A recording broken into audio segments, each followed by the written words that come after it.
All the evidence points to an unmistakable theme for real estate nationwide. In a word, recovery. Improving data on prices in the biggest cities recently has added to the ongoing strong performance of smaller cities and regional areas, the worsening shortage of rental properties, the significant increases in rents, and more optimistic consumer sentiment.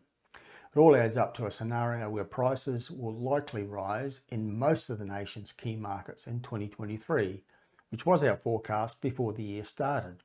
Even the big bank economists have turned more positive in their outlooks, although they continue to underestimate the underlying strength in real estate markets.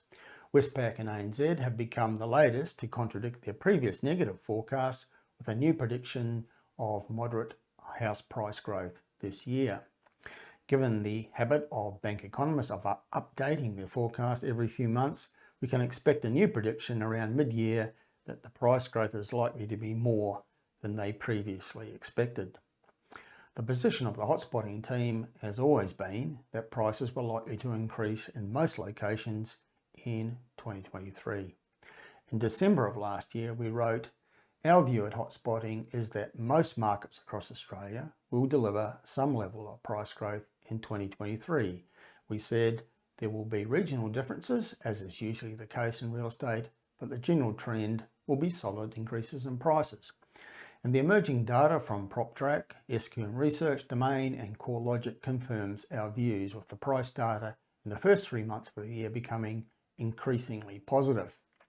It's important to note that the upturn in fortunes occurred before the RBA decision in early April to pause its increases of the official interest rate, just as the decline in major markets like Sydney and Brisbane started well before the first interest rate rises in May 2022.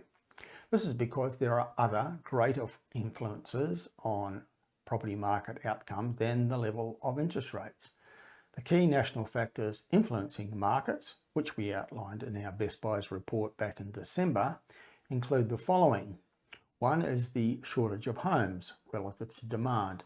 Number two, the serious undersupply of rental properties. Number three, the ongoing growth in residential rents. Number four, the return of overseas migrants and students in large numbers, supplemented by the increase in the migrant intake, which is proposed by the federal government. The next point is the ongoing strength of the Australian economy, with unemployment remaining low. Then there's the impetus from major infrastructure projects, and finally the expected end of the cycle of rising interest rates. These are some of the key national factors, but ultimately we believe real estate markets are local affairs, and some locations will outperform others. The locations included in this new edition of the National Top 10 Best Buys report acknowledges a number of the key trends that we see happening nationwide at the moment. Number one, that Perth is currently the strongest market in the country. Number two, that regional Queensland, excluding southeast Queensland, is the market nationwide that offers the best combination of affordability, good yields and growth prospects. Number three, that buyers generally are seeking affordable options, and all of the 10 locations in this Best Buys report fit that theme in one form or another.